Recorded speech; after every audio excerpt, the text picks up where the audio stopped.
Early morning in the fens of East Anglia. Wild hooper and Buick swans flight out onto agricultural land to feed through the day. Fleeing the cold north, these winter birds seek sanctuary here on the Ouse washes. They are long-distance travellers from Iceland and Siberia. The 100-foot or Ouse washes are an artificial wetland that attracts huge numbers of wildfowl in winter. It is this wealth of bird life, moving across huge skies and cold winter landscapes, that makes this a very special birdscape. As an artist with a love of landscape painting and a naturalist's interest in birds, I too am drawn here for a few days at this time of year. With my studio on my back, I come looking for the story that this landscape and its birds have to tell, looking beyond the surface appearance to discover its history, its importance now, and its future conservation.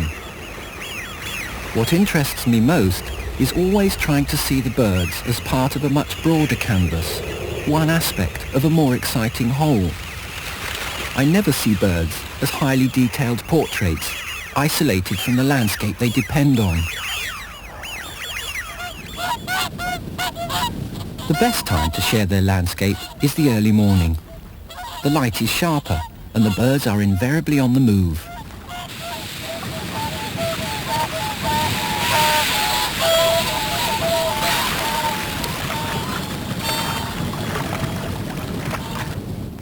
This is a great place for seeing a whole range of wildfowl, most of them migrants. Pintail and pochard, refugees from the more severe winter weather of Central and Eastern Europe and Scandinavia.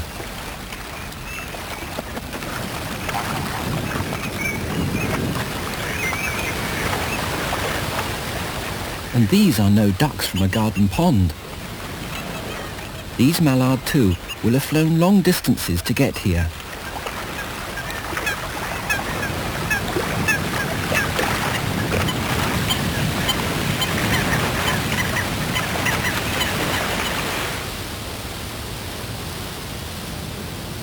Waders like lapwing also winter on the washes.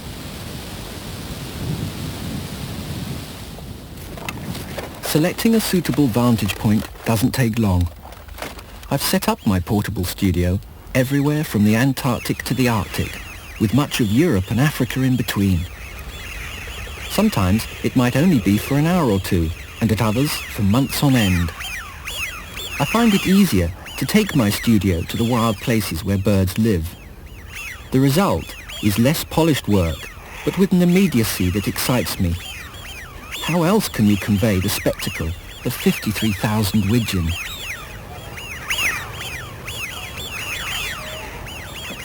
Along with my paints, easel and paper, I carry the bits and pieces which enable me to work outside all day in almost any conditions. Waterproof clothing, an umbrella, guy ropes to anchor the equipment down, and always a bar of chocolate. It is not always possible to hide from passers-by.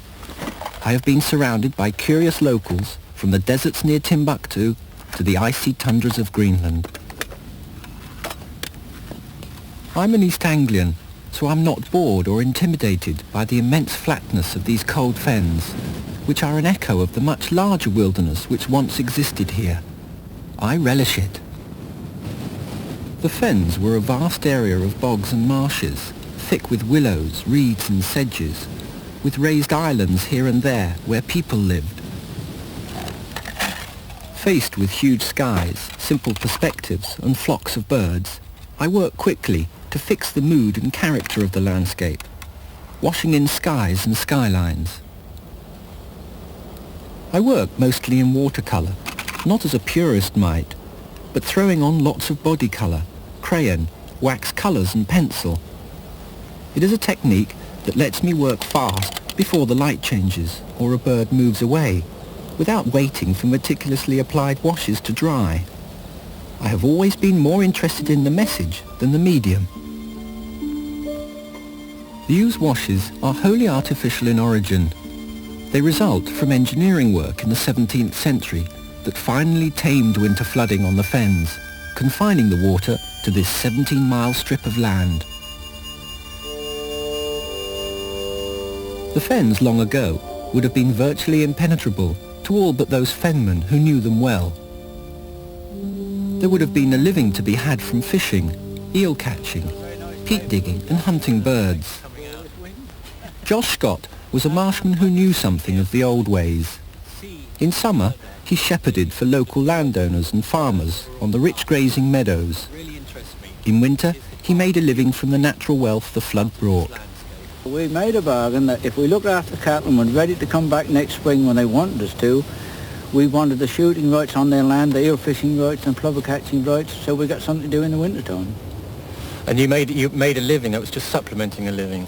Well, there was nothing else coming in, only that. So when you went out in a boat, you've got to make sure you had a kill.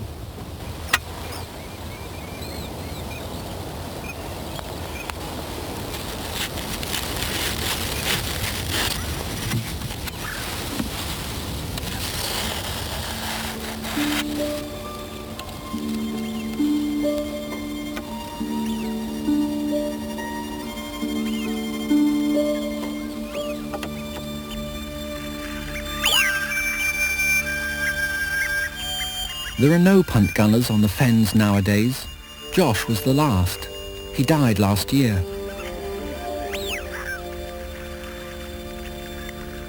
In the old days, he could bag 100 birds with one shot.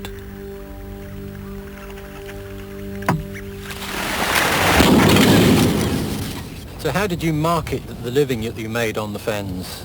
Well, after we've finished for the day plover catching or duck shooting, whatever it was, it'd be 4 o'clock by the time you left the marshes, and you'd cycle back about 1.5 miles back to the main road and back to our houses.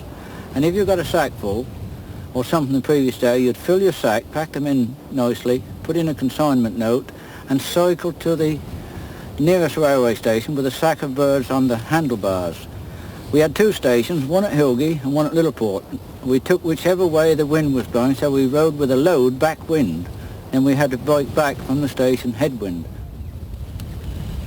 If anyone told me I'd changed from shooting and conservation, I think I would have been surprised. But Peter Scott came down with a group of warfellows, I think there was the fenland warfellows from Wisbeach, to look and try and find a place on the washes where he could start a refuge. And he came down and told me he'd been given enough money to buy the 100 acres of washland, which is in front of the observatory where it is now. To buy it, what would be my feelings?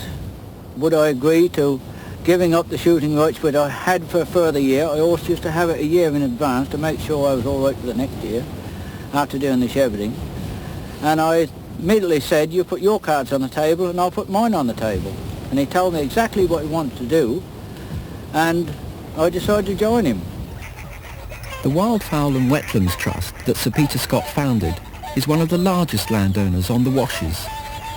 Their reserve at Welney attracts large numbers of birds. It's also one of the best places in Britain to get close to winter wildfowl.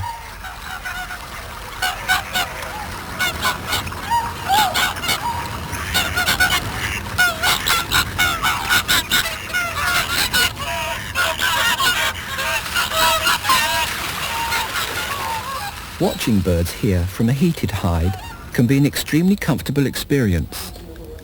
People who might otherwise not be able to get close to and appreciate wild birds are helped and encouraged to do so, and that's good for conservation. But I prefer solitude when I'm working.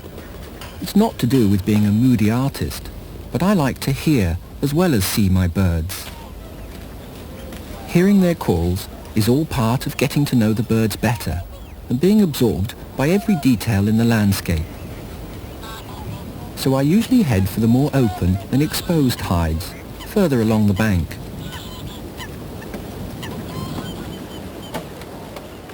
Carrying my studio on my back, I can set it up in a hide if I'm driven under cover by severe weather, or if I want to get especially close to the birds.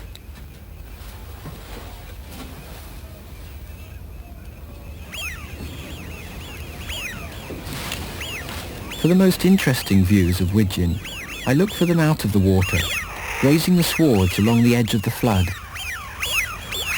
The grass on the washes is carefully managed by summer grazing to provide the best conditions for the different species to feed on in winter.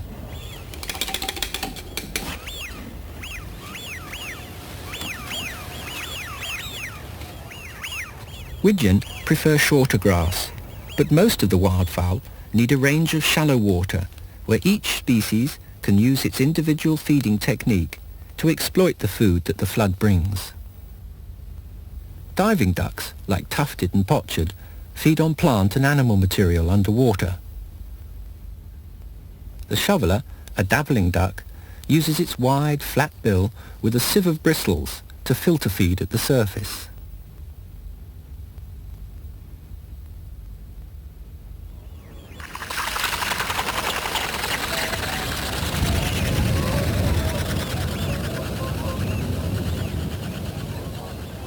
Now, what have you got in the way of mallard?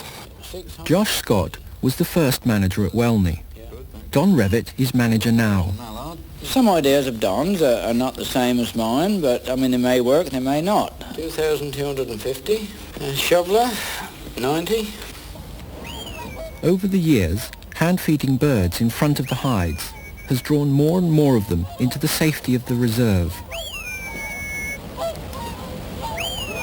In 1970, Josh's second winter, 1,000 Buick swans came to the reserve. This year, there are over 4,000 Buicks and almost 500 hooper swans, by far the largest concentrations on the washes.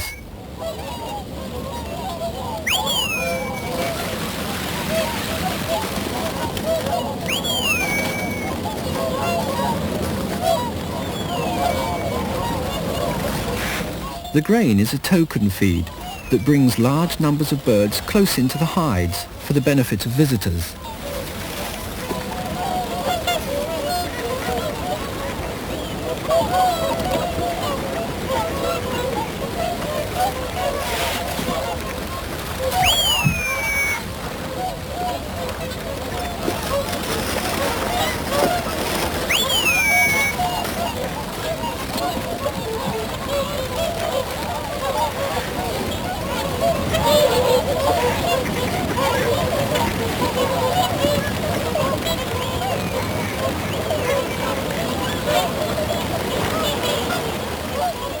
It might look like a free-for-all, with the largest birds getting the most. But different feeding techniques enable each species to have a share, including the more familiar mute swans that coexist for the winter with their wild cousins.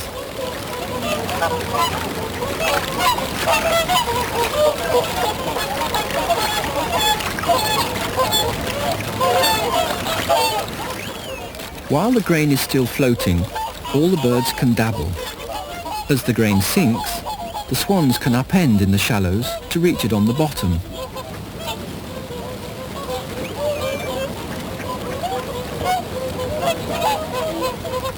In deeper, murkier water, potchard dive randomly to find the sunken grain.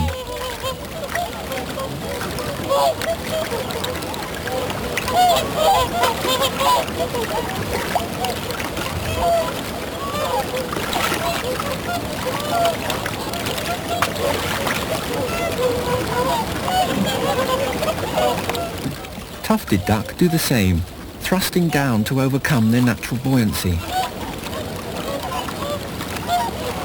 Bringing the birds in this close helps in education, but also makes identification of individuals easier, either by distinctive bill patterns or by special rings on their legs. PLF is a signet ringed in Iceland 6 months ago.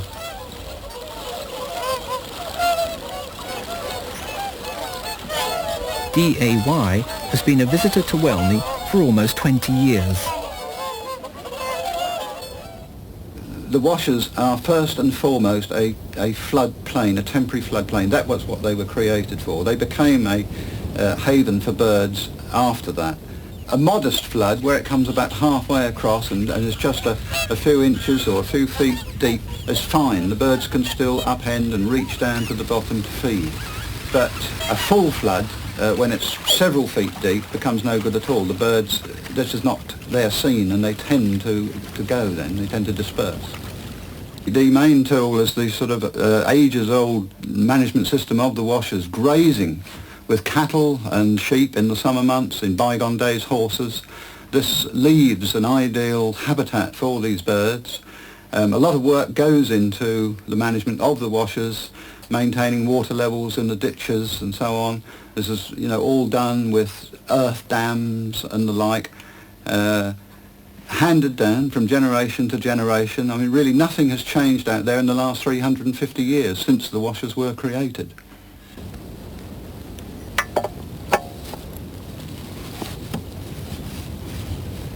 When there's no major flood on, we can control more or less what we like, and we do. We raise and lower water levels to suit what birds are around. In the spring, after the winter flooding, we like to get the fields, or the washes as they're called, as dry as possible by opening up what we call the grips to drain the fields off into their adjacent ditches and get rid of the water so the fields become nice and dry and we can then graze cattle and sheep on them. When there's more water coming down the Great Ouse than the normal channels can cope with, and the Great Ouse here is the catchment river for a very vast area, right back into Buckinghamshire, Bedfordshire, and eventually through Cambridgeshire. The sluices open at Erith, and the excess water is flooded onto the washes, and eventually the whole 4,500 acres becomes flooded to some extent or other. The wet conditions on the washes, which make them ideal for wildfowl like these teal, also attract waders like dunlin, snipe and curlew, which need soft ground to probe for food.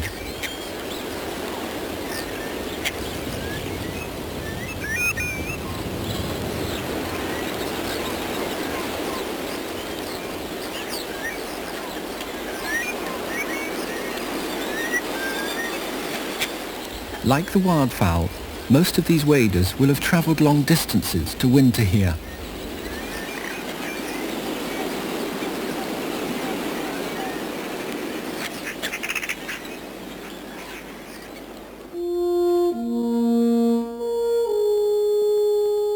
The washes are not a continuous sanctuary, but a mosaic of strips and blocks with intervening parcels of land used by gun clubs and shooting syndicates, which the birds must overfly to reach safety. Some species are fully protected, but others, including widgeon and teal, are fair game, subject to a short shooting season.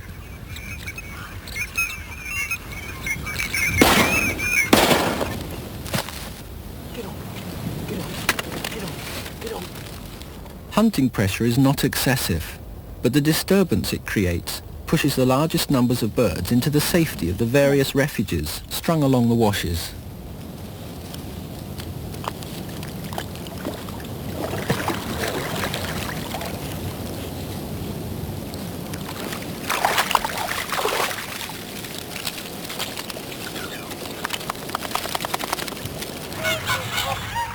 Swans on the flood. To me, the definitive sight and sound of winter.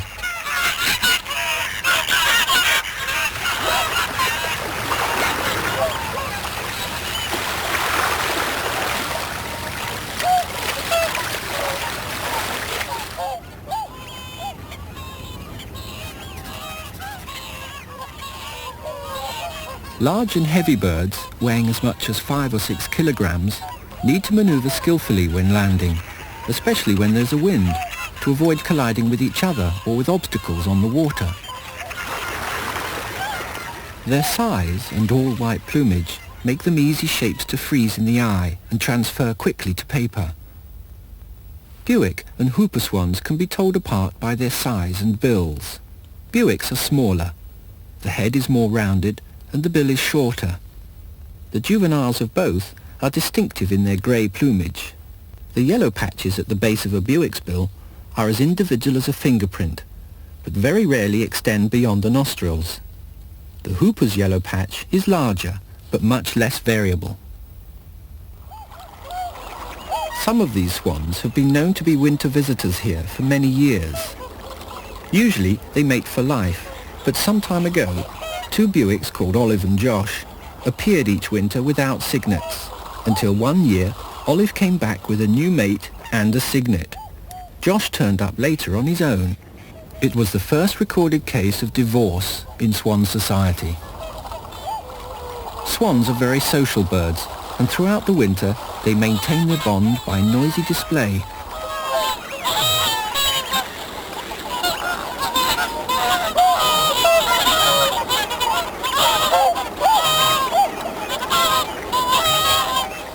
Intimate knowledge of the habits and behaviour of birds, gained at places like Welney, makes conservation an easier message to convey.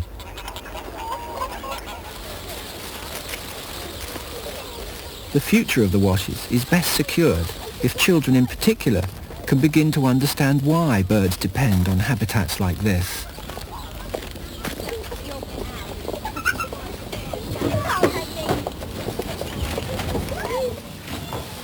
Right, just follow me and sit down. Okay. If you can't find a seat, just stand at the back. So now there's a Buick Swan over on this left-hand island. If you look right over on the left-hand side and then count 2 swans in. Can you see that little swan? And she's preening under her feathers, isn't she? That's a Buick Swan. Look at the drawing on here, look. There's only a small amount of yellow on the Buick Swan. The 100-foot washes are a site of international importance for wildfowl in winter. In this part of the world, there really is nowhere else for them to go. There have been proposals to turn the washes into a permanent reservoir, alternatively to improve the drainage and convert them to arable farming. But over half the total area is now held by naturalist organisations, giving a powerful voice in conservation issues, so the washes stand a good chance of survival. To me, as an artist, this is one of the most evocative winter landscapes and has some of the most beautiful birds. My close look at this habitat and the variety and number of birds that inhabit it hasn't been an objective guide, but a subjective interpretation of a fragment of wilderness that lies close to my home and which I know well. I hope that my understanding and appreciation of what makes a landscape fit for birds and other wildlife will help others see why it's worth preserving.